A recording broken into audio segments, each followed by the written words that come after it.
Time now for the Nick Hart Show, our weekly chat with the head coach of the Gibson Southern Titans, Nick Hart.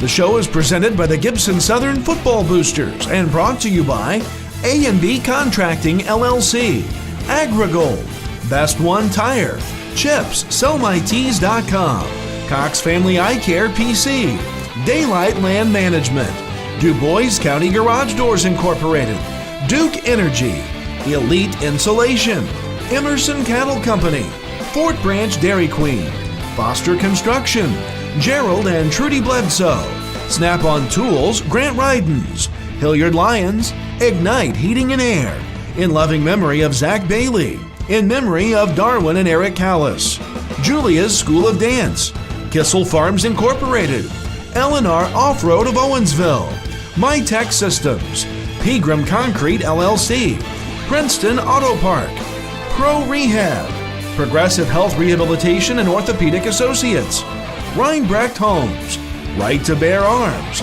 Rogers Bit Service LLC, Sandy's Pizza, Scotty's Lawn Equipment, South Gibson Grain, Sin Energy Partners LLC, Trapping and Removal of Animal Pest, 10 Barge Seed, TYFL, Vertical Tile Incorporated, Hobb Range Hood Company, Ziliac Enterprises, Beatles Towing, First Bank of Princeton, Johnson Commercial Mowing, Make Your Mark, Mayflower Gardens and Gifts, Martin's Auto Service, Kathy Solman Photography, Scheller's Carriage Inn, United Fidelity Bank, and by Wabash Valley College.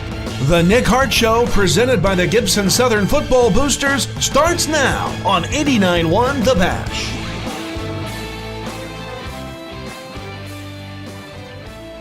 Welcome to the Nick Hart Show. I am Bob Bowser, and joining me is head coach of the Gibson Southern Titans, Nick Hart.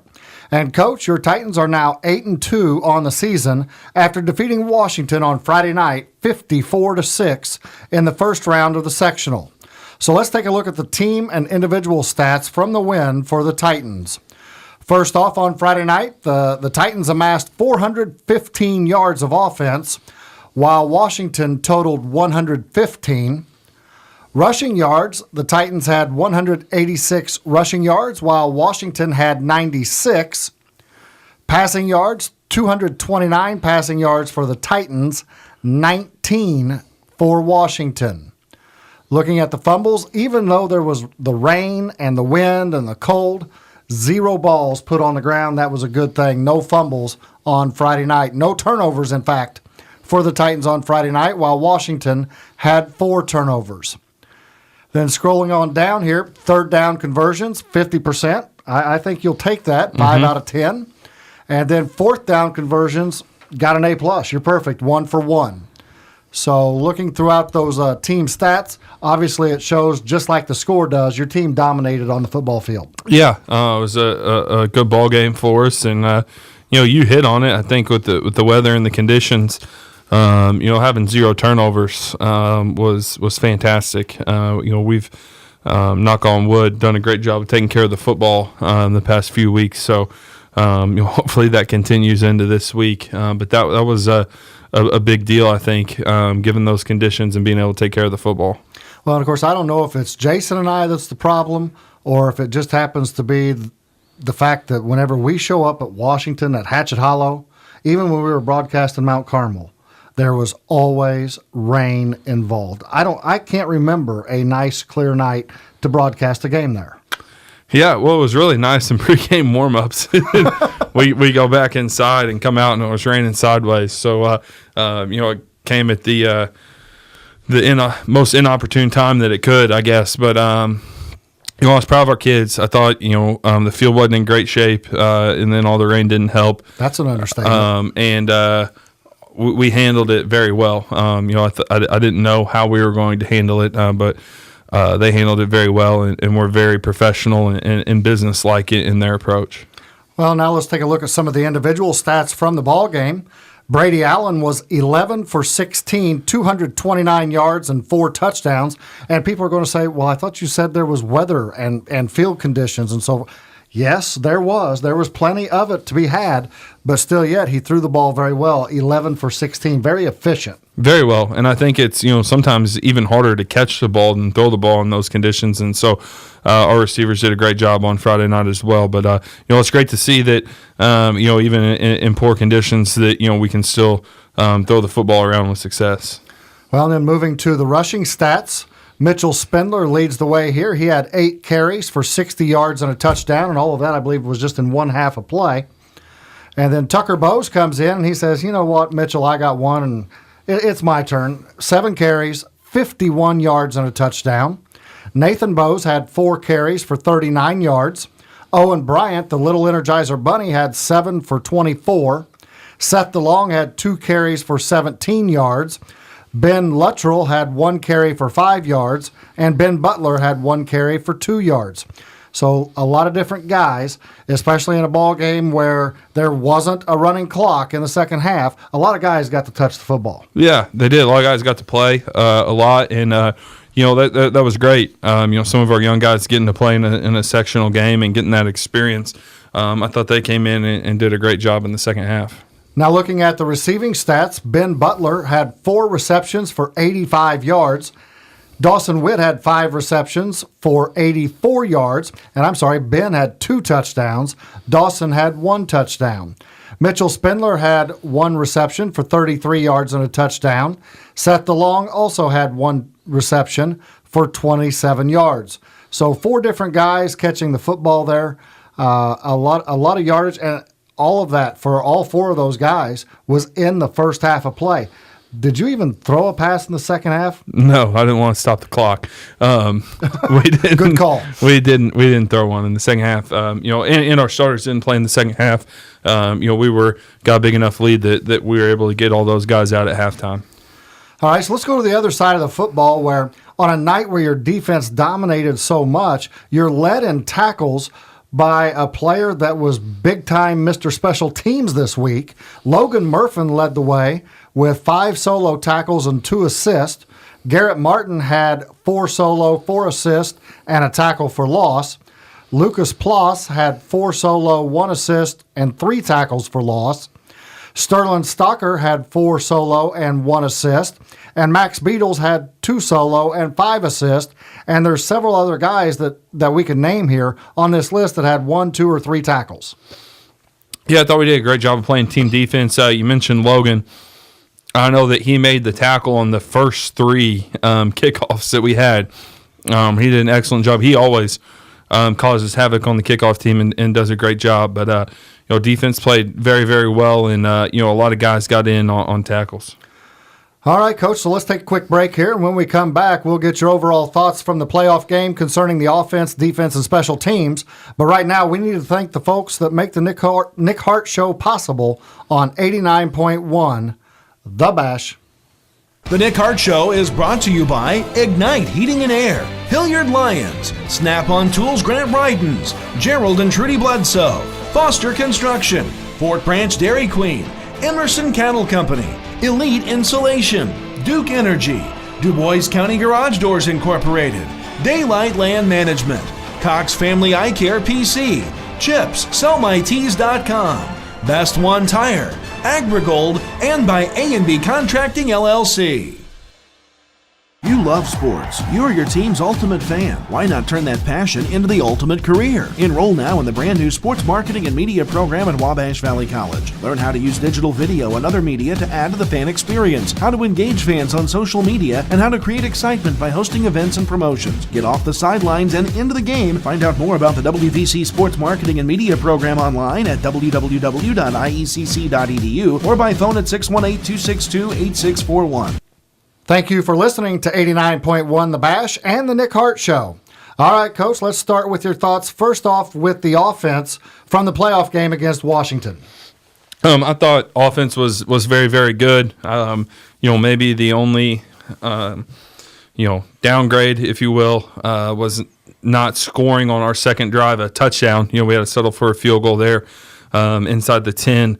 Like to have 7 there instead of 3, but overall I thought we did a great job. We protected the passer very well. We threw the ball very well in poor conditions, and ran the football very efficiently as well. So, I thought that we, executed very well. We got I thought we did a great job on the reverse even, I was a little nervous about that. It's something we thought we had, but, handling the ball, to different people, with the bad weather, was a little nervous about that, but, it's something we thought we had that was there. So, we went with it and kids executed very well. Well, and you mentioned it earlier, and I want to reiterate that fact. The receivers in a game like this, with the rain consistently coming down, sometimes harder than others, and you have a wet football, and I know that Brady had talked about the fact that the ball boys, he gave special recognition to the ball boys, that they had done a great job of keeping the ball dry for him, but yet by the time that ball is snapped, and then Brady gets rid of it, and it travels to the receiver. Those guys did a phenomenal job. If it hit their hands, they caught it. Yeah, excellent night, and they blocked really well on the perimeter too. Two of the touchdown passes were screens. One was a bubble screen, the other a funnel screen. They did a great job blocking for each other out on the perimeter the entire night. So, I thought we were very crisp and clean on the offensive end. Well, and speaking of those ball boys, we're talking future of Titans football. I just had my brain locked up on me right there, lost all the oil. But who are the ball boys that help you out throughout the season? We have several. I know McCade Chandler was one of them on Friday night, and Ethan Ziliak. But Coach Steer has several guys down there helping with water and ball boys and stuff, and they all do a great job, and it's really cool to have them out. And Coach Steer does a great job. Getting those kids involved with our program and helping us out on Friday night. So is that your 7th and 8th graders? Yes. Okay. Yep. Yeah, awesome. we have several. I don't know how many exactly are down there, between the water and the ball boys and everything. But they all do a fantastic job. Well, and that's one thing I've noticed too. Back years ago when I was coaching, it was always hard to try and get one kid to be the ball boy, and then so therefore they'd take one kid would do the entire job, but. That's one thing I've noticed over the last few years is several ball boys, and they get those footballs out there in a hurry to where your offense, they're just as much a part of keeping your offense moving as anything. Yeah, especially on a night like that. You want to have a dry ball, but, still keep our tempo going. So, they're very, very important and did a great job. And again, Coach Deere is the guy kind of coaches those guys up and gets them going. So, he does a great job with that. Well, how about on the defensive side? What was your opinions of your ball club on defense? Fantastic. I thought our defense was spot on the entire night. Did a great job of getting to the football. They got in the I formation, which we hadn't seen yet. So we did a good job of adjusting on the fly there without any practice. So just a wonderful job. We did a great job against the run. Great job against the pass. Got 3 interceptions in the first half. Just a fantastic job all night by the defense. All right, let's go over to the special team side where, as you mentioned, I believe we had a 22-yard field goal. And then, kickoff-wise, Bryce, again, while he wasn't getting them necessarily to the end zone all the time, they were letting some of them bounce and roll into the end zone. So that's a plus, because now all of a sudden – in high school football, 35-yard line is about that line where you say, you know what, if we can keep them inside the 35, things are good. But when you're keeping them at the 20, that's a first down and a half that they have to get in order to get back up to that 35, which we would consider normal. Yeah, kickoff coverage was great the entire night. I thought our punt block team was really good. We never got to one, but we caused some pressure with the punt block team that forced some poor punts. And then, the field goal and the extra points, I think in those conditions, to be perfect on the night is really, really good because, you got to snap it, catch it, get the ball down. Kickers with their plant foot and everything in those conditions, I think that becomes really difficult. And, to be perfect was a great job by all those guys. Well, and one key, too, you mentioned the kicks being perfect throughout the entire game. It wasn't just Bryce Williams kicking in the second half. Jake Novotny got the extra point up and through and did really a fine job of getting that done. Yeah, Jake's a wonderful kicker. And then, we had new snapper and holder in then as well. And, those guys handle the conditions well, too. So, great execution by the special teams throughout the night. All right, well, Coach, we need to thank some of the supporters of the Nick Hart Show, and when we come back, we will take a look around the Pocket Athletic Conference after week 1 of the playoffs and also get a look at Sectional 32 in Class 3A of the IHS AA State Playoffs. As you are listening to the Nick Hart Show on 89.1 The Bash. The Nick Hart Show is brought to you by South Gibson Grain, Scotty's Lawn Equipment, Sandy's Pizza, Rogers Bit Service LLC, Right to Bear Arms, Reinbrecht Homes, Progressive Health Rehabilitation and Orthopedic Associates, Pro Rehab, Princeton Auto Park, Pegram Concrete LLC, MyTech Systems, in loving memory of Zach Bailey, in memory of Darwin and Eric Callis, Eleanor Off-Road of Owensville, Kissel Farms Incorporated, and by Julia's School of Dance. Looking for a job in agriculture? Then Wabash Valley College is the place for you. We have courses that can help prepare students for careers in farms and other ag-related occupations, including ag sales, marketing and mid-management positions, and ag suppliers. Our programs have great instructors to help you get to where you want to be. For more information, call WVC today at 618-262-8641 or visit www.iecc.edu/WVC. Welcome back to the Nick Hart Show on 89.1 The Bash. I am Bob Bowser, and joining me is head coach of the Titans, Nick Hart. All right, Coach, let's talk Pocket Athletic Conference here in week 1 of sectional play. And not such a good week for the Pocket Athletic Conference. Starting off here, I believe all of these are in Class 2A. Linton and Forest Park. Linton Stockton, that's a ball club that's perennially a good ball club. They get the victory 42-7 over Forest Park. Yeah, Linton Stockton's a great program, and it was going to be a tough one for Forest Park, the whole way there. So, Linton now plays Mater Dei, which I think will be a really good game. But going in, you knew that was going to be a tough one for Forest Park. Well, then, of course, as you mentioned, Mater Dei, they defeated North Posey 35-7, and I think for a good portion of this ball game, it seemed like the updates kept coming in Friday night. It was 14-7, 14-7. I'm like, North Posey's hanging in there, but the next thing you know, obviously the second half comes around, 35-7 is the final. Yeah, I saw that too. It was pretty snug early, and they were able to hang with them for a while, and then Mater Dei pulled away, and again, that's a tough draw, going to the bowl. And it seems to happen every year. Yeah, going to the bowl round 1, it's a tough draw, and they hung tough for a while. Well, and then we had a Pocket Athletic Conference matchup with Southridge taking on South Spencer. And Southridge, it's just that time of year where it's time for Southridge to get the job done in Class 2A. They defeated South Spencer 49-7. Yeah, they're playing really good football right now. Shank's back, and I think the more games he gets under his belt, the better he's going to be playing, the better Southridge will be playing. Well, and when you mentioned Shank, I last year I'm trying to have memories of him out on the football field. And of course, I watched that state championship game too. But this year, he's a beast. Yeah, he's a big cog in the wheel for that Southridge ball club. Yes, absolutely. And then the final game, the one where my crystal ball is obviously broken, and I would have put down a lot of money on this one, even though no gambling going on here, folks. But North Knox defeats Tell City in overtime, and if I remember correctly on that, it was an 8-0 ball game. Tell City scored and got the 2-point conversion like the last play of regulation. Oh, wow. Or darn close. It was within the last minutes of the ball game. They tied it up. They go overtime, and then North Knox scores, and the ball game's over. Yeah, that's one I thought they could get to. And if they had gotten that, then, we would have went 4-4 in week 1. So wish they would have gotten it. Man, they lost a lot of close football games this year. So, I know they probably wish their record was better, but with a new head coach, I think that's very encouraging, the amount of ball games that they were in and had a chance to win.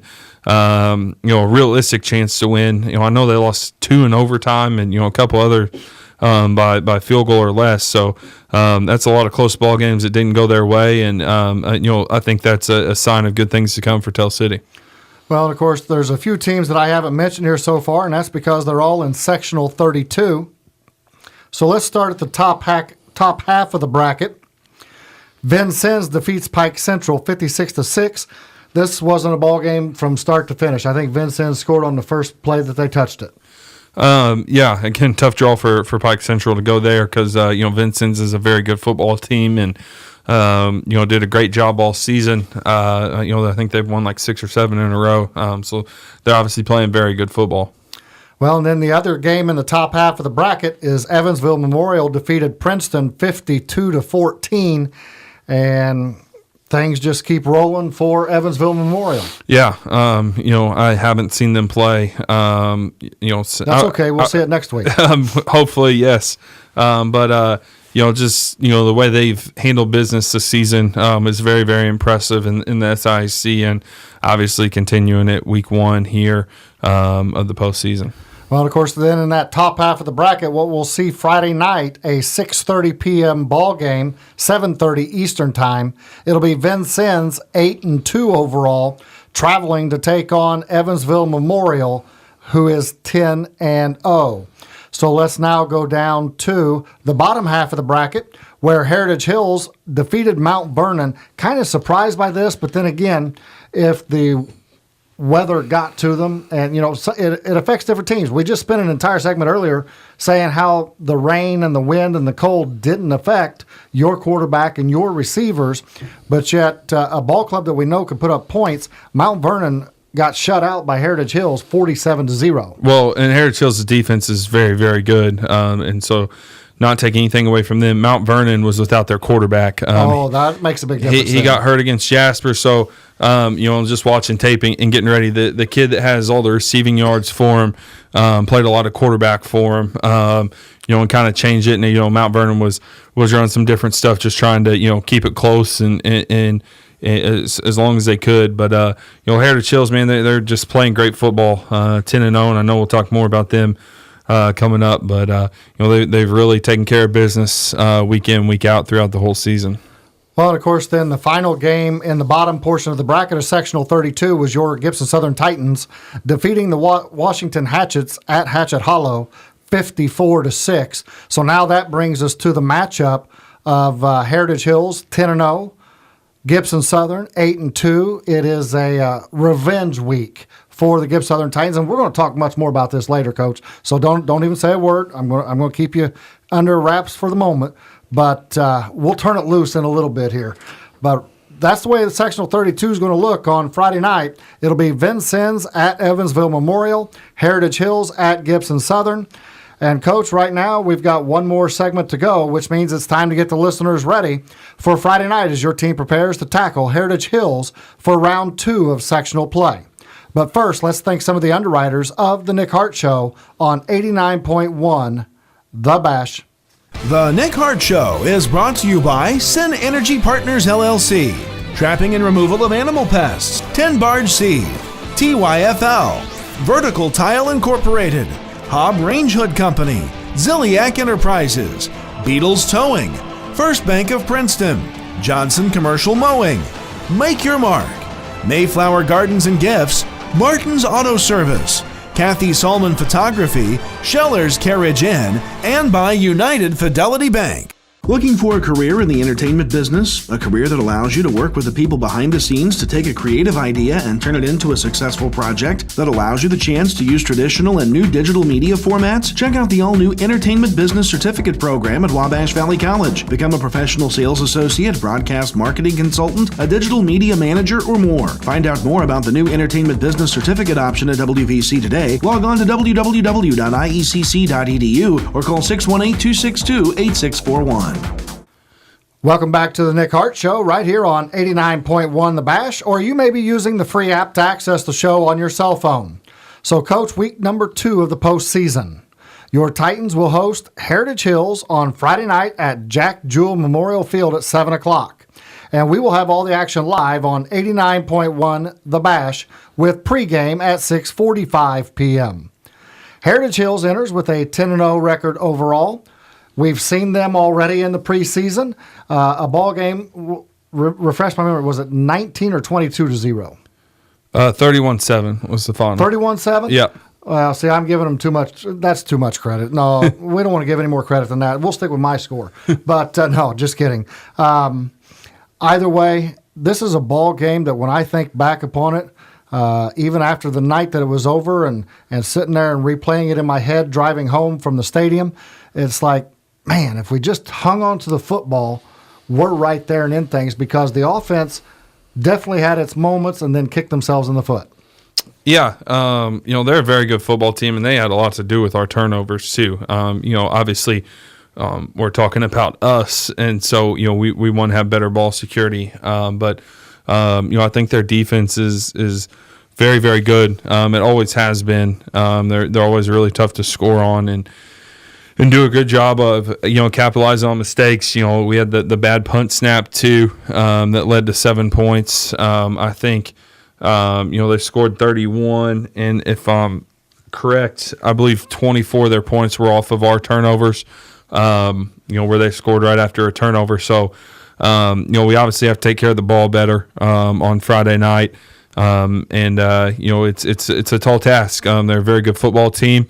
I think we're playing a lot better, since that game. They are too. Like you said, we had some chances in that ball game, where we were kind of going in to score a couple times and coughed it up, and then we gave them some short fields, very good teams like Heritage Hills are going to capitalize on that. So, we're going to have to play a whale of a ball game on Friday in order to get a win. All right, so let's start with Heritage Hills on the offensive side. A lot of what we saw in the regular season was quarterback, I believe, named Sigler. Mm-hmm. Quarterback keeping the football, running the quarterback power or quarterback sweep. Saw a lot of the fullback between the tackles. What do you expect to see? What are things that you've seen from games beyond when we played them in the middle of the season? A lot of that, and then their wings or slot backs or whatever you want to call them, do a great job too on like the Navy. We call it Navy toss. The motion toss, misdirection power. They get those guys involved in that way. And I think, it's easy to say, I think they threw it twice against us in the first game. I think it's easy to say, and both of those were on the same drive. We got them in like 3rd and 15, and then they completed pass and converted on 4th and 15. But I think it's easy to say, they're going to run the football. You got to stop them, and it reminds me of Mike Leach had a press conference earlier this year, where they had thrown the ball for like 500 yards and ran it for 0, and they're asking him about having balance on his team. And he was talking about, we have balance because, we're distributing the football to 5 guys, whenever we, it might not be the run pass balance, but we distribute the football like that. And he talked about how he thought Navy was one of the most balanced teams in the country, and they don't throw the football, but because they, with their option, the ball, can go to 4 different guys, on the same play between the quarterback, the fullback, and the 2 halfbacks, and how they distribute the ball.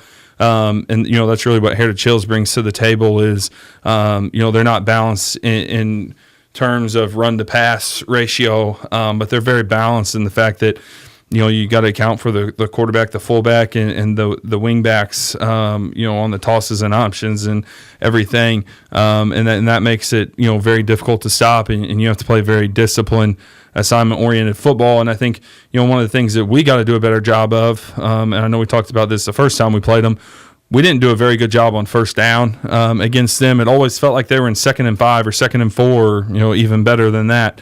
When we got stops on them, it was 2nd and 8 or 2nd and 9, 2nd and 10 after first down.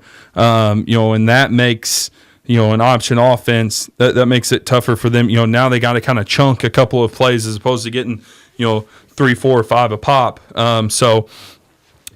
got to do a better job of winning some first downs and getting them off schedule a little bit. All right, and of course you mentioned Mike Leach, and that just puts a smile on my face. I like Mike Leach, but here's the thing. If your offense puts up 500 yards, I don't care if you throw it every down. You put up 500 yards on Friday night, I like our chances. But anyway, let's go now to the defensive side. What do you see Heritage Hills going to try to do? What do you remember them doing from our regular season game earlier that put the brakes down, shut it down a little bit for the offense? Well, I think they did a really good job of, we hit our only touchdown was on a big pass play. We got a wheel route open on them. We moved the ball decent against them. But they did a great job of clamping down whenever we crossed midfield. Forced a couple punts, when we were around like the 40-yard line, couple turnovers, around midfield or even, farther going in. But they're very, very disciplined on defense. They do a good job. They'll mix up between cover 3 and cover 2 and a little bit of man. But they're just so assignment oriented. Like you can't get them on, something with play action or, there's not a whole lot of that going on. They're very disciplined and well coached on defense, and they always have been. If you score on them, you're going to earn it. You're not going to, get them on something. So, we've got to put drives together against them, and we got to finish drives. Whenever we do put a drive together. So we can't they're good enough on defense. They're going to make some stops. We can't have some self-inflicted stuff like penalties and turnovers and that type of thing where we're, stopping ourselves for them because I said, I think they're very, very good on the defensive side of the ball, and they're going to make stops. So we can't help them out with any of that type of stuff and stopping ourselves. All right, so let's go to the third and final phase, special teams. Any different that you've seen since the regular season matchup? I'll tell you what, I don't know if I've ever seen this before. I know that at least in the last 3 games, they've returned. It'd be the last 3 games they've returned a punt for a touchdown. That's I don't know if I've ever seen that before. It's really impressive. The Sigler kid's back to return punts, and also the Carter kid who plays slot back for him. So they do a great job in their return game. Their punting's very solid and their kicker's excellent. They don't do he gets touchbacks or puts you inside the 5 and he doesn't miss anything. They like to fake a lot of extra points. So we got to be, disciplined there and make sure, we don't get caught not paying attention, on the extra point. And we've got everybody covered down, because they faked a couple, throughout the year. Again, they're very solid in the special teams game. We're going to have to cover very well so we don't give up, a score off of a punt return or a kick return. So, those type of things change games, and we got to do a great job and make sure they can't change the game against us. All right, Coach, as we're running out of time here, anything else for this week? We're done at the lower levels. Our JV team finished year 6-3. Very difficult schedule that they played. They went undefeated against PAC teams. Freshman team lost to Jasper last week, 15-7. But they finished year 8-1, and they play a tough schedule. So our lower levels had a lot of success this year and did a great job. All right, well, Coach, let's make sure we get everybody out from Gibson Southern. Get the fan base out there on Friday night, and let's put Jack Jewel a-rockin' on Friday at 7 p.m. And you know what? I just know it's going to start rocking probably about 5 o'clock. But let's get everybody out there and show some support for these guys. Yeah, that'd be great. All the help we can get, we'll definitely take it. All right, well, Coach, good luck on Friday night. We'll see you after the game on the post-game show, and best of luck to the players. We would like to thank you all for joining us here on 89.1 The Bash for the Nick Hart Show. And be sure to catch us each week at 7 p.m. on Tuesday night for your look inside Gibson Southern Titans football. Before we sign off, though, we would like to thank all of the supporters of the Nick Hart Show on 89.1 The Bash. The Nick Hart Show is a special sports presentation of 89.1 The Bash, made possible by the Gibson Southern Football Boosters and these sponsors: Ziliak Enterprises, Hobb Range Hood Company, Vertical Tile Incorporated, TYFL, 10 Barge Steve, Trapping and Removal of Animal Pest, Sen Energy Partners LLC, South Gibson Grain, Scotty's Lawn Equipment, Sandy's Pizza, Rogers Bit Service LLC, Right to Bear Arms, Reinbrecht Homes, Progressive Health Rehabilitation and Orthopedic Associates, Pro Rehab, Princeton Auto Park, Pegram Concrete LLC, MyTech Systems, L&R Off-Road of Owensville, Kissel Farms Incorporated, Julia's School of Dance, in memory of Darwin and Eric Callis, in loving memory of Zach Bailey, Ignite Heating and Air, Hilliard Lyons, Snap-on Tools, Grant Rydens, Gerald and Trudy Bledsoe, Foster Construction, Fort Branch Dairy Queen, Emerson Cattle Company, Elite Insulation, Duke Energy, Du Bois County Garage Doors Incorporated, Daylight Land Management, Cox Family Eye Care PC, Chips, SellMyTrees.com, Best One Tire, Agrigold, A&B Contracting LLC, United Fidelity Bank, Scheller's Carriage Inn, Kathy Solomon Photography, Martin's Auto Service, Mayflower Gardens and Gifts, Make Your Mark, Johnson Commercial Mowing, First Bank of Princeton, Beatles Towing, and by Wabash Valley College. The Gibson Southern Titans play here all season long on 89.1 The Bash.